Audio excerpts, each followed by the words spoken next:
Welcome to Pennsylvania Newsmakers, and as always, thanks for watching. Well, the Pennsylvania U.S. Senate race has gone viral, but first, my special guest this week is Pennsylvania Governor Tom Wolf. We'll get to him and more after these words. Welcome to the fast-paced and unrehearsed weekly discussion featuring the leaders who help shape your world. Join us as we address the issues that impact you each and every day. This is Pennsylvania Newsmakers. And now, here's your host, Terry Madonna. Welcome, Governor. We're glad to have you back. Thanks, Terry. It's always good to be here. And I know you haven't been busy traveling all over the place and doing all sorts of things. But I enjoy being here with you. It's great to be here. Well, thank you. All right, let me start with the fact that as this show airs, it airs over this weekend. We tape it on Thursday, and obviously on Sunday we have 9/11, 2001, 4 coordinated attacks by Al-Qaeda, led by Al-Qaeda leader Osama bin Laden. And one of them was aborted by a passenger and was going to a federal government building in D.C. and ends up in Shanksville, Pennsylvania. Yeah, and I'm going to be there. As you say, we're taping this on Thursday, but when you air on Sunday, I'll actually be out in Shanksville or Western Pennsylvania to remember what happened that day. And it was a number of passengers who actually banded together and charged the it has rogue to pilots. Be very emotional. It is. Even after all this time, what a moment! And I think it struck a nerve in America. It proved that, despite all of the tactical weapons and defensive weapons, how vulnerable as an open society we are. It does. It's also a time to remember that when the chips are down, Americans get together and band together and do the right thing. I think that's something that's really precious, and it's really good that we remember that and commemorate that. Good. All right, let's go to a couple of important topics. Number one is, I'll tell you, you can't pick up a newspaper, listen to radio, watch TV, and not have guns, violence, dangerous backgrounds, and you've taken some steps. Yeah, there are things I'd like to do that the General Assembly does not agree with me on, but some of the things we can agree on, and that is to I was in Philadelphia yesterday to announce $100 million, actually I think $105 million to go to community organizations around the Commonwealth, organizations on the ground who know what's going on and have demonstrated that they can do things to reduce gun violence, but really to organize the communities to get together to stop this. This is not inevitable, what I want to do is use what resources I can marshal from the Commonwealth and help these local organizations doing what they're doing. Yeah, I'll tell you, it's amazing. Again, it's every day shootings, violence. I mean, it's amazing that as a society this hasn't emerged. It is emerging now in the polls as one of the most significant issues. And it should be. I mean, there's no reason for the tens of thousands of deaths each year caused by gun violence. Yeah. We don't have to live with this, and we shouldn't. Right. All right. Let's talk about something else, and that is. You have reintroduced the Governor's Pennsylvania Opportunity Fund. You're sending checks, $2,000? That's what I'd like to do. $2,000 to households making $80,000 or less. And I proposed this using some of the American Rescue Plan money. Was not able to convince the other side to do this, so I'm bringing it back because Pennsylvania actually has the financial wherewithal to do this itself. So I want to do this. I think it's something with the inflation, with the uncertainty in people's lives coming out of the pandemic, we need to plug some holes. I mean, people need to pay rent. And so this is one of those things, we're not prescribing what you spend this on. Here's $2,000. Right. If you need it for food, if you need it to pay the rent, the electricity bill, whatever. This is your money. Federal money? No, it's state money. Oh, state money. The original idea was federal, but I was not able to convince the other side to go along with that. So where is it going? Are you still having a tough time with the legislature on it? Well, they're coming back next week. Right. So we'll see. But I'm I assume that they're hearing the same thing I'm hearing, which is people really like this idea. Yeah, yeah. Well, look, let's run to a break and we come back. As you know, we've had the Supreme Court decision on abortion. It doesn't change anything in our state because we still have the Abortion Control Act, but it's created a rift politically throughout our country. We'll get to that and what's going on here in Pennsylvania after these words.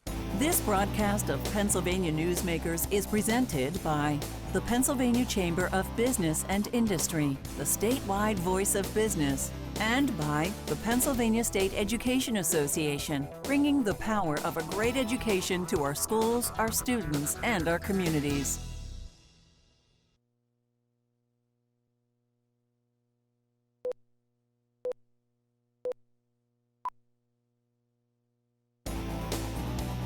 This broadcast of Pennsylvania Newsmakers is brought to you by the Pennsylvania Highway Information Association, the go-to source to learn about transportation projects and issues. Please visit pahighwayinfo.org. And by the Pennsylvania Manufacturers Association. Business in Pennsylvania is our business. All right, my special guest, Governor Tom Wolf. All right, Governor Wolf, we're talking about you are anyway protecting a woman's reproductive rights. Now in Pennsylvania, nothing changes, correct? Right. Even the Supreme Court decision. That's right. Our laws make it entirely legal, and as long as I'm governor, I'll veto any attempt to overturn Pennsylvania's right to choose law. And but it's why elections have consequences. We have to make sure that absolutely. We don't lose this privilege, this right. And so what you were also saying that people are coming into the state in some of those states where abortion is now illegal to get an abortion. Is that correct? Yeah. The initial concern was that we would see a big influx, especially in the Southwest, with Ohio and West Virginia doing what they've done, and wanted to make sure that our healthcare organizations were okay and prepared for the onslaught. I think they've done a good job. Yeah, and that continue. But I read different things, but it looks like we're talking about a fairly substantial number of people coming into the state. Yeah, I mean, again, it depends on what surrounding states are doing. It tends to be more from neighboring states, but people are coming from all over the place. It's one of the things I think you have to keep in mind, that this is a national right. This is not something that should be done state by state. If you are in Mississippi and you need to be able to have access to these services and you can't afford to come to Pennsylvania, what are you going to do? Well, and actually what the Supreme Court said, that there's no federal constitutional right and it's up to each state to make that decision. But I think we have rights as Americans. And I don't care if you live in Mississippi or Pennsylvania, there are certain rights that we ought to all share. And it shouldn't depend on, whether you step across the border and come to Pennsylvania. And one of those is the right of everybody to have their own choices over their reproductive health. All right, I want to go to another subject, and that is pardons. As you know, that's also become part of the U.S. Senate campaign, where Dr. Oz has said that what John Fetterman wants to do is to release all these people, some of them convicted of second-degree murder. But you've also issued pardons. First of all, what's your rationale for doing it as governor of the Commonwealth? Well, first of all, when you're talking about pardons, a pardon is something that somebody did something, had a possession of marijuana 20 years ago, and that's on their record, and their permanent record. And so it takes a formal act of the Board of Pardons, and there are 5 members of that, one of whom is ex officio the Attorney General. Right. Another is ex officio the Lieutenant Governor. And they send me recommendations, and then I review their recommendations, and then I decide whether I'm going to make the pardon real or not. But they are people who have done something long ago and want to expunge that from their record, and that's what a pardon is for. Yeah. I'll tell you, I've been a college professor my whole career, obviously interacting with a lot of Gen Z and millennials. And I often I didn't get into the position, making the decision about whether marijuana ought to be legal or not.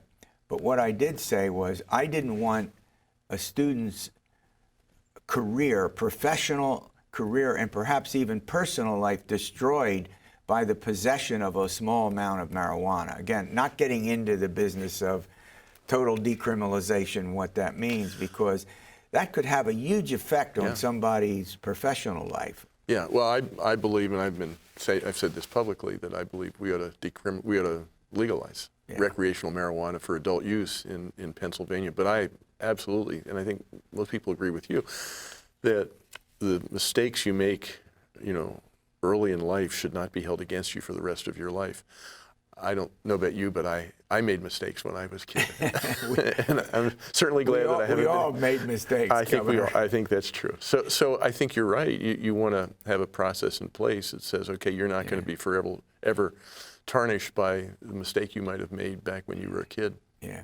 All right, before I let you go, I want to talk about something else, and that is your legacy with education funding. As you know, it had been much more limited during the administration of your predecessor, but you were able, and this was bipartisan, to get through this huge education funding program, something like $3.7 billion. Do I have that right? Well, over the course of my administration, yeah, and that includes state system of higher education as well. Right. And I'm proud of that. It's a record for any governor, and I think you're right. It was done working across the aisle, because I haven't had the majority in the House or the Senate for the 8 years I've been governor. But I think we finally came to a recognition that this is an investment that the Commonwealth really needs to make. It's in our own interest, every one of us, to make sure that we're investing adequately and fairly in education. If we don't do that, shame on us. And it's not just a moral thing, it's economic. I live in York County, but if a kid in Philadelphia doesn't get a good education, that diminishes my life. Man, it affects everyone. Yeah. Well, look, I want to thank you for coming on. Good luck. I hope to have you back before you leave office at the end of this year. All right, coming up, guess what? The race for the United States Senate in Pennsylvania has gone national, or if you will, gone viral. John Micek joins me to chat about that and more, and we'll get to Mr. Micek after these words. This broadcast of Pennsylvania Newsmakers is brought to you by Cross-State Credit Union Association. Credit unions, where people are worth more than money. To find a credit union that is right for you, go to ibelong.org. And by the Energy Association of Pennsylvania, Pennsylvania's energy information source.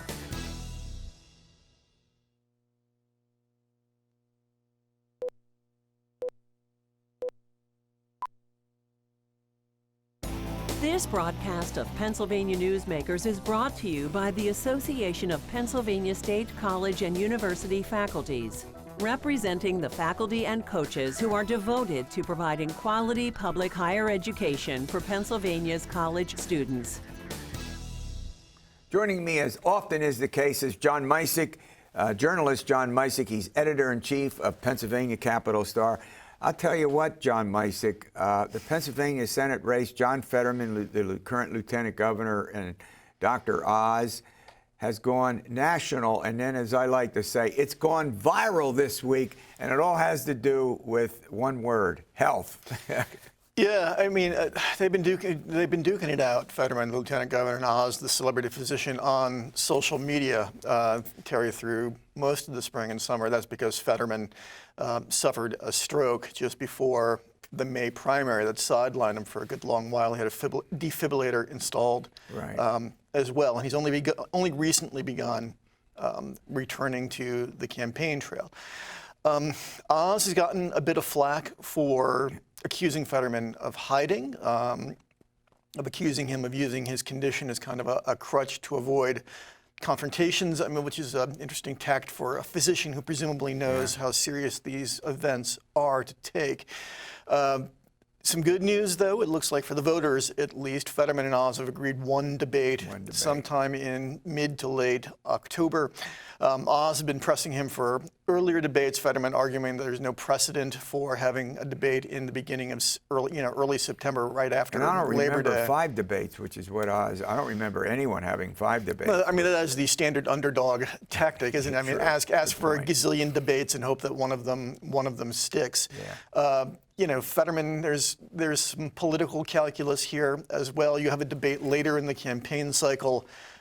It sort of minimizes your exposure in case you say something inadvertently dumb that they can then turn into campaign commercials. Well, one question, should Fetterman have been more transparent about his health? I mean, that's been a question that's been raised by reporters like yourself. Yeah, I mean, there have been questions from the beginning about the severity of the incident that Mr. Fetterman suffered.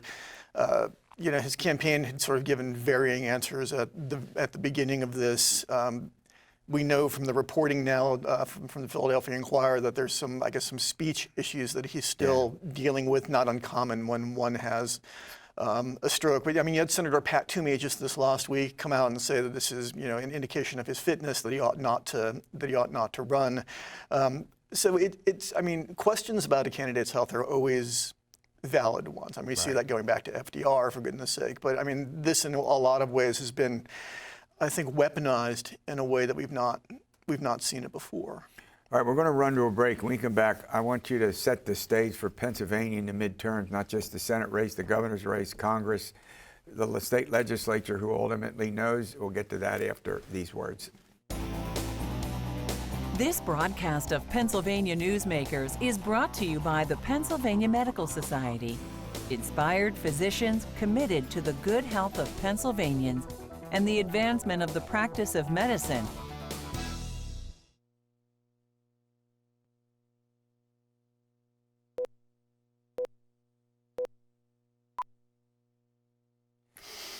Welcome back. Well, I'm chatting with John Micek. He's the editor-in-chief of Pennsylvania Capital Star. We looked at the Pennsylvania U.S. Senate race, but there are other elections in this state. Take it. Yeah, I mean, we'll actually pause on the Senate race for a moment, Terry. That's one of 4 or 5 nationwide that could determine control of the chamber in the next session of Congress. So we're seeing obviously a lot of national attention on that. National news crews through all the time. We're already seeing a ton of money and outside advertising in that race as well. As we've seen, control of the Senate dictates stuff like U.S. Supreme Court appointees and all the sort of really big, huge pieces of legislation. So it's hard, you can't understate the importance of that race. But, running down the ballot, there is the small matter of the governor's office being on the ballot this fall. The guy you just had on is leaving office in January after serving the constitutional max of 2 terms.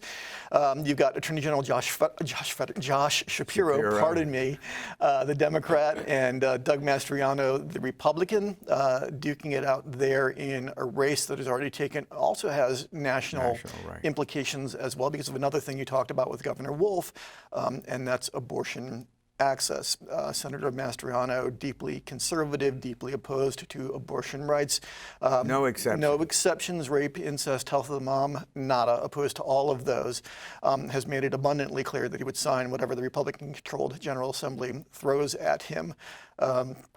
Attorney General Shapiro has indicated that he will continue his predecessor's policies of vetoing whatever comes his way, which also conversely makes the fight for the state Senate, where these veto battles are waged, a lot more consequential. Another aspect of this is Mastriano's support comes from the most loyal of the Trump base, the Trump voters in this state.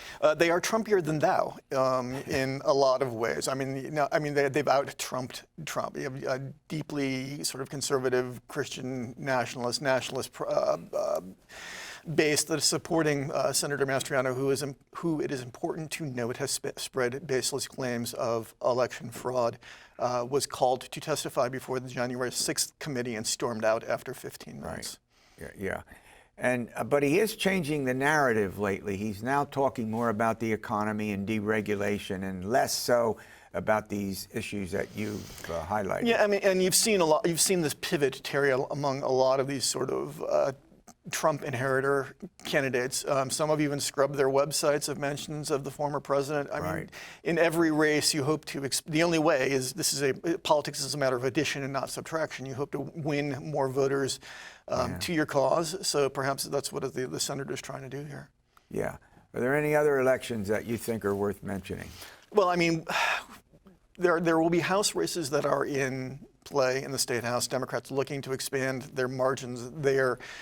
We know that the Senate Republican Campaign Committee, for instance, USA Today's Capitol Bureau reporting it this week, has targeted 5 seats. 5 seats.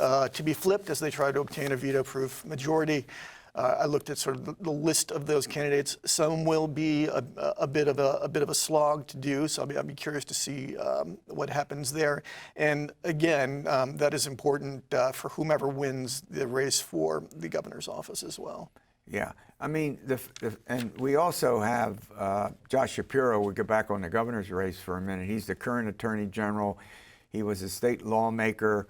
Then he went down to be a Montgomery County commissioner. He's now in his 2nd term as Attorney General, and he has taken some interesting positions on a variety of things, like on the shutdown, which Governor Wolf had, and the mask wearing. He sort of moved away from some of those positions. Yeah, there's some reporting on that a couple of weeks ago. He was very much team mask. He's kind of moved away from that, which was interesting. But in every way that still matters, Mr. Shapiro is a four-square Democrat. Yeah. Well, it looked like there was going to be a couple of months ago a big Republican wave, and now, given the Supreme Court decision, I'm being objective about this. Democratic voters are more excited, college-educated women and younger voters, and it now looks like that may play a role in this state in terms of the turnout. My party. Yeah, I mean, we've seen, Terry, I think the Philadelphia Inquirer reported this, an uptick in voter registration by women. Directly tied to the U.S. Supreme Court's decision in Roe v. Wade. And there has been a shift in momentum in Democrats' favor in races nationwide, notably a special election in New York State that was kind of seen as the canary in the coal mine for that. And one in Alaska. One in Alaska. We also saw that referendum vote in Kansas a few weeks back, where there's a 60-40 rejection of anti-abortion language. That's a red flag for Republicans here, because they too are pursuing a similar constitutional change, and an indication that perhaps they've bitten off more than they could chew. Yeah.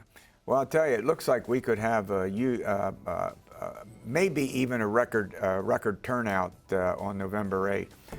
All right, we'll see you next week for another edition of Pennsylvania Newsmakers. And as always, you stay well.